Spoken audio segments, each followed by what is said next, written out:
Hello everyone, welcome back to my video tutorial for single-cell RNA sequencing data analysis. Today I'm going to show you how to identify differentially expressed genes across different conditions in Scanpy. So first let's load the packages. We need Scanpy, Pandas, Matplotlib, and also we are going to use the BBK-NM method for data integration. I'm loading SCVino to get rid of warnings. So next we can set the verbosity and the figure parameters. So now we can read the data in. I'm going to use 6 single-cell RNA sequencing dataset for the human lung. If you want to practice with those datasets, you can download them from GSE 132771. In this dataset, they purified mesenchymal cells from 3 human healthy lung donors and 3 IPF lung donors. NML1 name means purified mesenchymal cells for healthy donors. So let's read the first dataset in. Then we make the genes unique. So we will do the same for the second dataset, gene unique, the third dataset, and make the genes unique. So we named the 3 healthy donors data as A data 1, A data 2, and A data 3. So now we can read the dataset from IPF lung and name the first dataset as A data 4, then make the genes unique, then A data 5, genes unique, and finally IPF 3 dataset. We named it as A data 6 and make the genes unique. So we read 6 datasets in. Now we can merge the dataset as one dataset, A data. We are going to perform data integration, and also we add the batch categories for A data 1, A data 2, and A data 3 as control 1, control 2, and control 3. For A data 4, 5, and 6, the batch categories will be IPF1, IPF2, and IPF3. So let's merge the data. Now we can have a look at the A data. You can see we have nearly 40,000 cells and more than 33,000 genes in this dataset. In the observations, we have the batch name, and in the variables, we have the gene ID. So we can have a look at the A data observations. You can see we added the batch categories into the dataset as control 1, control 2, control 3, IPF1, IPF2, and IPF3. So now we can perform the quality control analysis. First, we can filter the cells to keep cells have at least 200 genes, and also for genes expressed at least in 3 cells. So next we can calculate the percentage of mitochondria DNA. At the same time, we will get all the information for the quality control matrix for N genes by count and total counts. So let's use the wiring plot to have a look at the N genes by counts, total counts, and percentage mitochondria DNA. You can see here is the wiring plot. Normally we keep the cells as high quality cells in this region. So we can subset the cells for N genes below 4,000, for total count below 17,500, and the mitochondria DNA percentage below 10%. So let's subset the cells. Then we can use the wireline plot. Have a look again. You can see the shape of the wireline plot is changed. Now let's have a look at the A data again. You can see now we only have 38,418 cells, 21,870 genes. So next we can perform the data normalization, then logarithmize the data, identify highly variable genes. Then we can scale the data.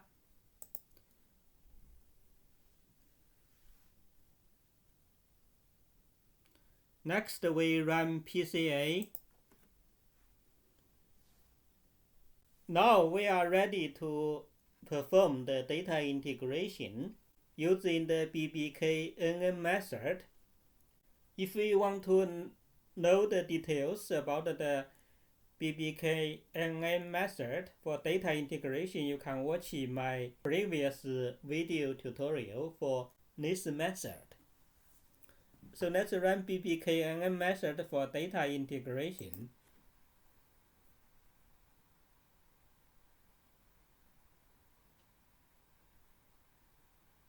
After data integration, we can run UMap. Now we can use the latent cluster method to identify the cell clusters.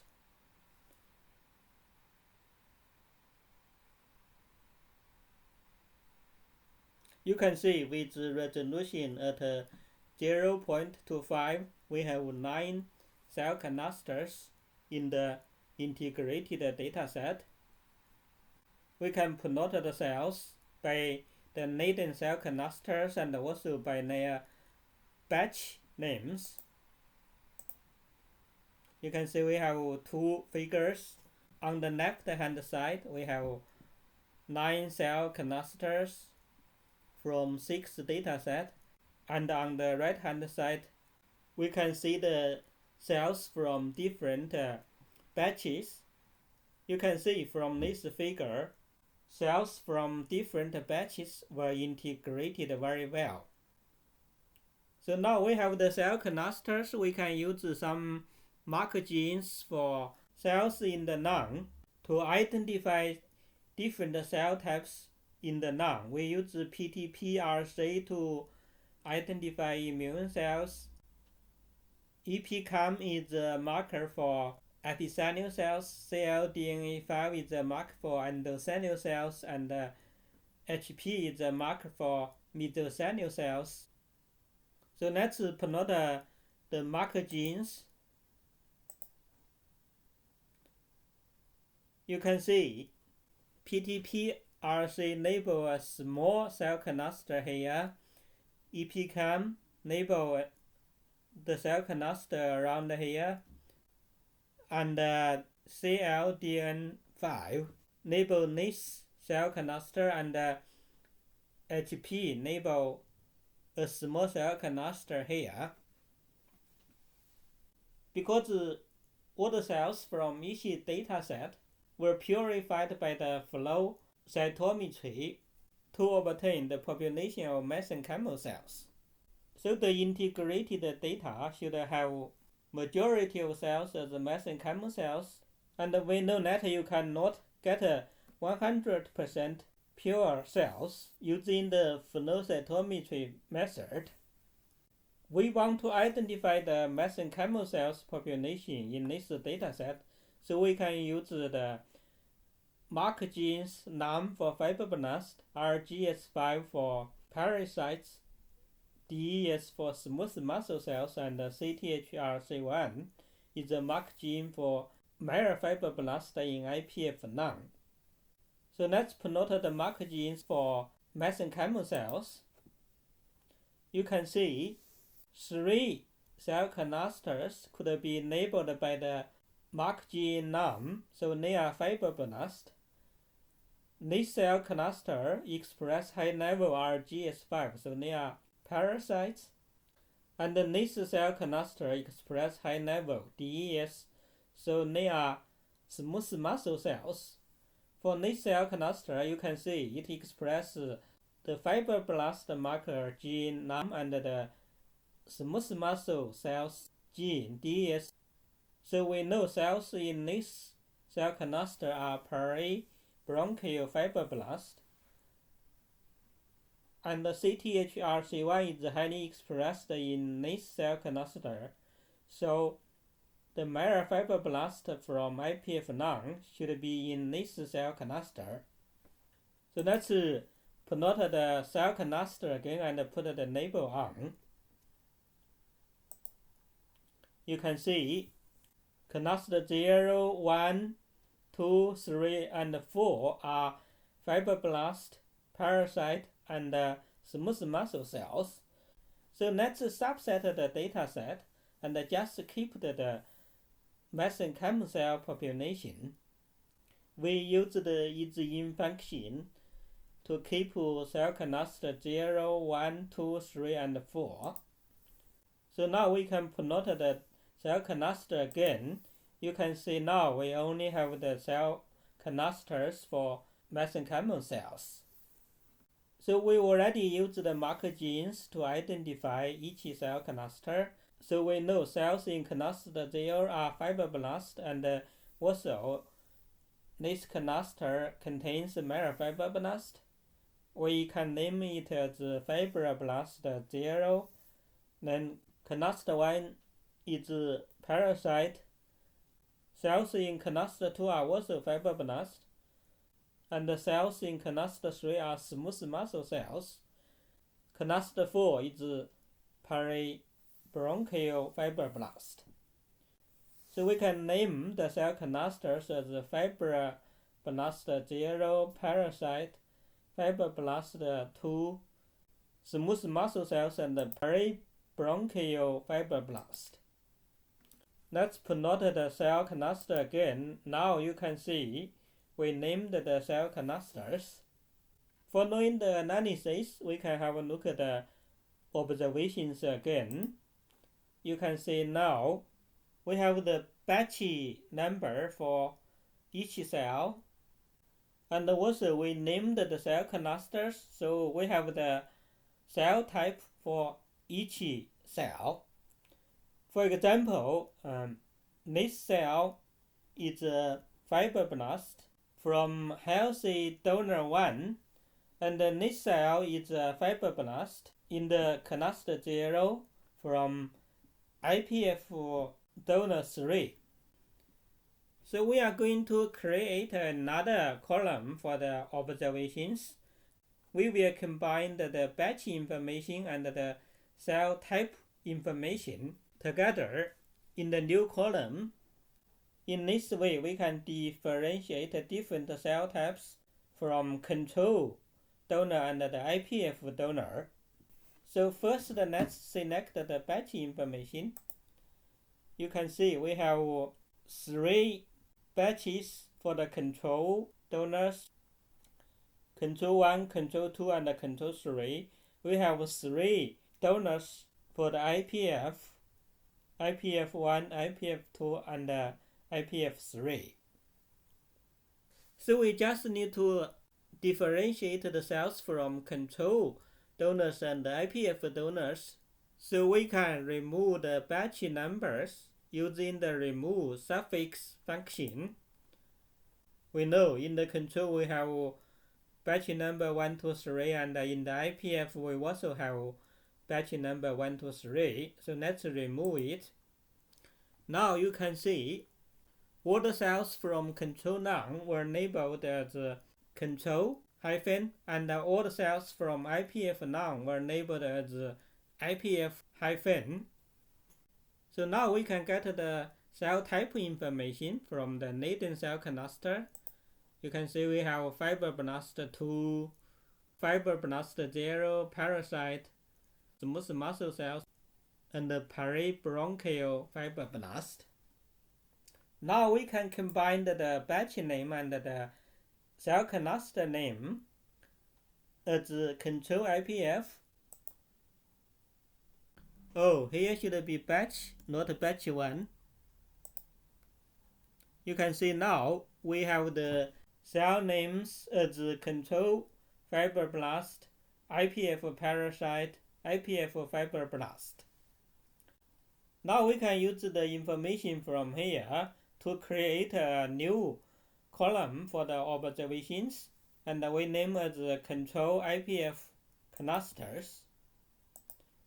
If we have looked at the data observations again, you can see now we have a column here named as control IPF clusters, and we combined both batch information and cell types information in this column. If we plot the cells use the color argument as control IPF clusters, we will enable cells with their cell type information and also show the donor information, control or IPF. Let's plot the cells as control IPF clusters. You can see now we enabled the fibroblast as IPF fibroblast, control fibroblast. We enable the parasite as IPF parasite, control parasite. In this way, we can differentiate control cells from IPF cells in the same cell cluster.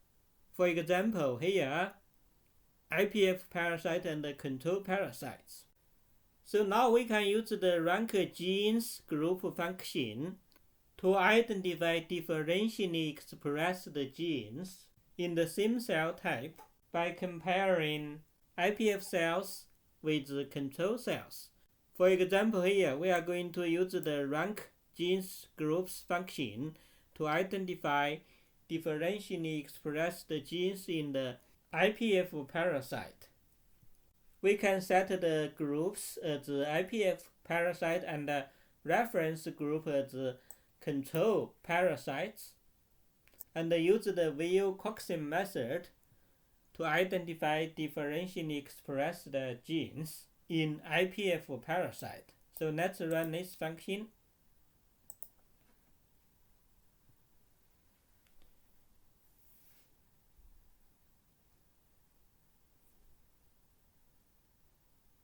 So you can see we added the DGs as rank genes group in the unstructured layers, and we have the gene names, scores, log fold changes, p-values, and adjusted p-values.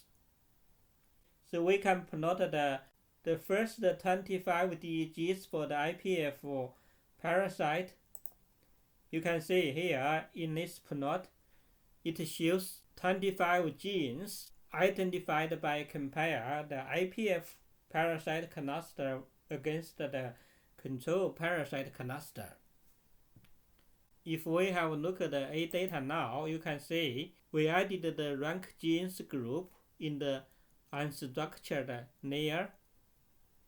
So we can use the data frame function in the pandas package to make a data frame for identified DGs in the IPF parasite cell cluster. So let's save the data as a CSV file. We can open it in Excel.